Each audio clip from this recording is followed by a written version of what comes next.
Hello everybody, welcome back to Mr. Davis Reads. This is day 4 and we're carrying on with A Boy Called Christmas. And if you're sitting comfortably, I'll begin. Now if you remember yesterday, Nicholas had just decided, because of his horrible Aunt Carlotta feeding him his turnip doll, that he was going to head north with Mika and try and find his dad and the elves. Chapter 8, The Old Lady. He walked all night and all of the next day. He looked out for the tall brown bear and saw some paw prints in the ground, but not the creature itself. He walked to the edge of the pine forest and followed the path around the banks of Lake Blitzen. The lake was so big and the water so pure and still that it was a perfect mirror of the sky. He travelled for days and nights. He spotted moose, and on occasions he did see more bears, black bears. And once he had to climb a tree and wait an hour up in the branches for one of the bears to get bored and trudge away in the snow. He slept curled around the roots of trees with Mika in his pocket or on the ground beside him. He lived on mushrooms and berries and fresh cool water. He kept himself happy by singing Christmas tunes to himself, even though it was nowhere near Christmas, and winging holes in the snow. He imagined being rich and waking up on Christmas Day, having all the toys in the toy shop. Then he imagined something far better, giving his father a horse and cart. But all the time as he walked it grew colder. Sometimes his feet hurt, sometimes he went hungry, but he was determined to keep going. He eventually passed through the village called Separvi that his father had told him about. It was just one street full of little wooden houses painted red. He walked along the street. An old toothless lady, bent double over a walking stick, was coming along the road. In Nicholas's limited experience, every village always had to have one old, toothless person walking around and saying scary things to strangers, so he was pleased that Separvia was no exception. "Where go you, mysterious boy with a mouse in your pocket?" she said. "North," is all he told her. "To look for cheese," said Mika, who still really hadn't got the point of the journey. The old woman was quite weird, but not weird enough to understand mouse language, so she just looked at Nicholas and shook her head. "Not north," she said, her face as pale as a sheet. A pale sheet, obviously. "Go east," she said, "or south or west. Only a fool would go north. No one lives in Lapland. There's nothing there." "Well, I must be a fool," said Nicholas. There's nothing wrong with being a fool," said a fool with little bells on his shoes who was happened to be passing by. "The thing is, I'm looking for my father. He's a woodcutter. He's called Joel. He wears a red hat. He has very tired eyes. He has only 9.5 fingers. He was with 6 other men. They were on their way to the far north." The old woman considered him. Her face creased like a map. And speaking of maps, she pulled something out crumpled in her pocket and handed it to him. A map.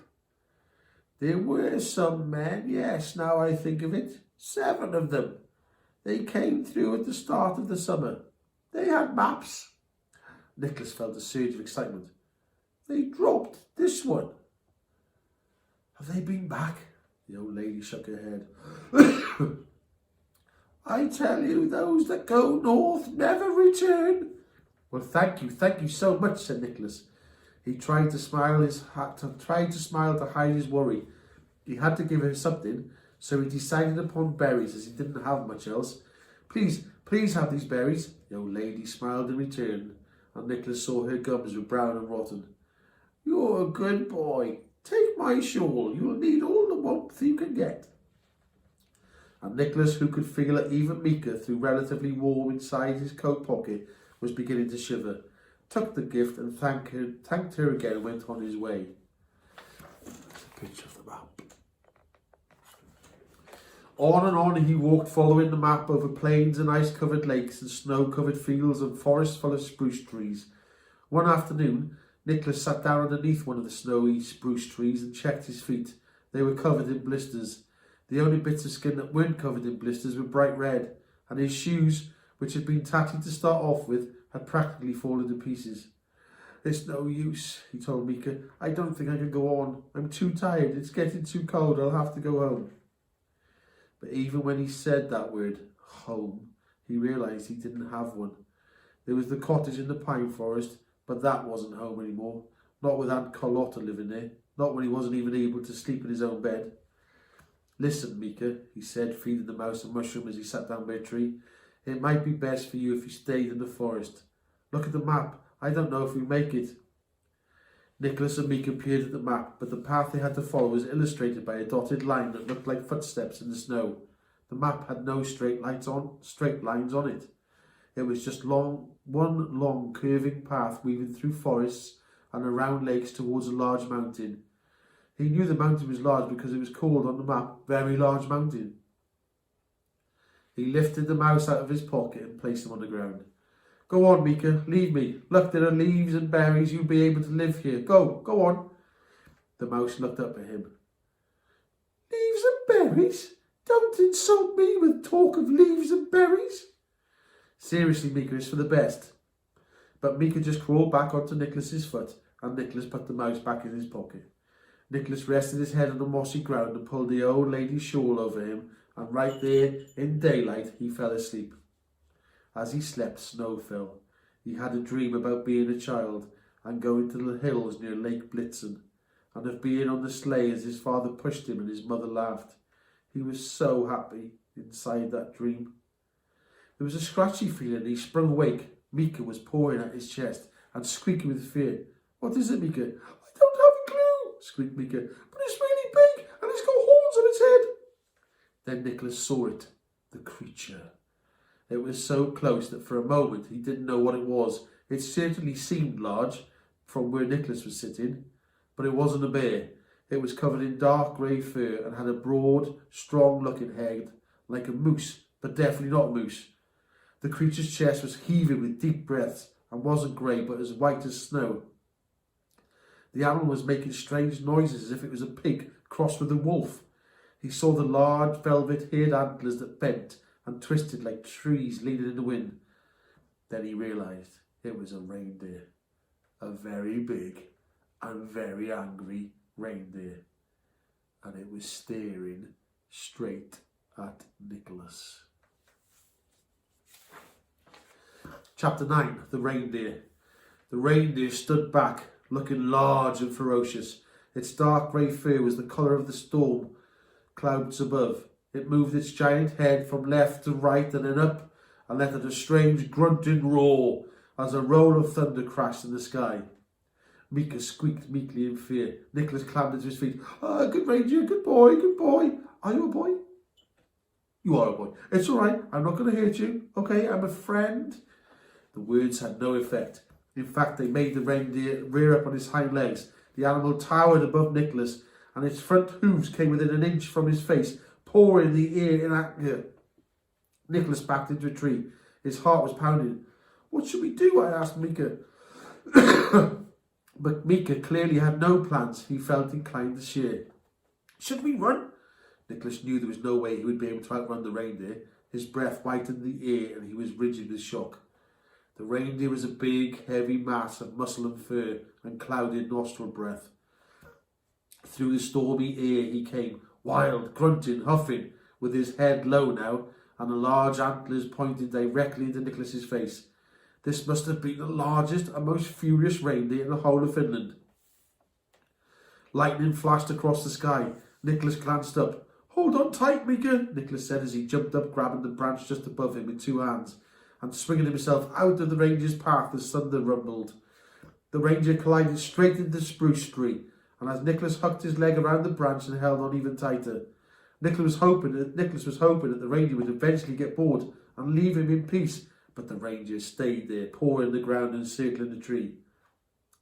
Nicholas noticed something. The reindeer was hobbling. There was a thin, broken line of wood sticking out of one of its rear legs. It had been shot with an arrow. Poor creature, thought Nicholas. Just then, Nicholas felt the branch crack beneath him, and he plummeted towards the snowy ground, landing hard on his back. Oh! A shadow moved over him. It was the reindeer. "Listen!" Nicholas gasped. "I can get it out." He mimed the action of pulling an arrow out of a leg. Reindeer, as a rule, aren't very good at understanding mime, and so the reindeer swung his head around, his antlers crashing into Nicholas's ribs. This also caused Mika to fly out of his pocket, somersaulting through the air, only to collide with a tree. Nicholas clambered to his feet, fighting off the pain. "You're hurt. I can help you." The reindeer paused. It made a grunty, snuffling sound. Nicholas took a deep breath, summoned up all the courage he possessed, and edged forward. He gingerly touched the reindeer's leg just above the arrow. He stopped. The arrow feathers were grey. This was exactly like the arrow that had been fired at the bear. This was an arrow belonging to Anders the hunter. "They've been here," Nicholas thought aloud. He pulled the arrow out fast and scooped up some snow in his hands, remembering how his dad had once helped the moose. He patted the snow around the wound where the arrow had pierced the skin. "I know that hurt, but you'll feel better soon." The arrow had been stuck deep in the flesh, but Nicholas saw that the blood had hardened and realised that the arrow had probably been stuck there for days, if not weeks. The poor creature was moving again now, yanking his leg from left to right in pain. Then it made a deep, anguished moan. It's all right, Nicholas said as the moaning faded away. The reindeer shivered from the shock a little and turned and bit Nicholas's thigh. "Hey, I'm trying to help you." Then the reindeer bowed his head and stood still for a moment, and then went to the toilet. "Here," said Nicholas, summoned up the last bit of courage he had. He scooped up some more snow and patted it on the wound. After a couple of minutes, the reindeer stopped shaking and seemed calmer. The clouds of air coming out of his nostrils grew smaller, and it started grazing in the snow looking for tufts of grass. Sensing that the reindeer would finally leave him alone, Nicholas stood up on his aching, blistered, freezing feet and brushed himself down. Mika ran over and Nicholas put him into his coat pocket. They both looked up and saw the largest, brightest light in the night sky, the North Star. Nicholas checked around him and saw a large lake to the east and ice plains to the west. He looked down at the map. They needed to walk directly north in the straightest line possible. He started walking in that direction, crunching through the slickering snow, but after a little while he heard footsteps. The reindeer. Only this time it wasn't trying to charge him, it just tilted its head like a dog might. "I don't like that scary moose with trees growing out of his head," grumbled Mika. Nicholas carried on walking, and every time he stopped to look back, the reindeer stopped too. "Shoo," said Nicholas. "You don't want to come with us, trust me. I still have a long way to go and I'm not much company." But the reindeer kept following him. Eventually, after several miles, Nicholas grew tired again. His legs felt heavy. He could see the soles of his feet through his shoes. His head ached from cold and exhaustion. The reindeer, though, despite his injured leg, didn't seem tired at all. Indeed, when Nicholas was forced to stop and rest his leg and take the pressure off his blisters, the reindeer walked in front of him, and noticing Nicholas's damaged shoes and injured feet, lowered his head and knelt on his two front knees.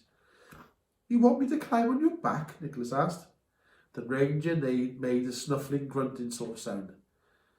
"Is that yes in reindeer? Mika, what do you think?" "I think no," said Mika. Nicholas's legs were so tired and his feet so painful that he decided to risk it. "You do realise there are two of us, my mouse and me, is that okay?"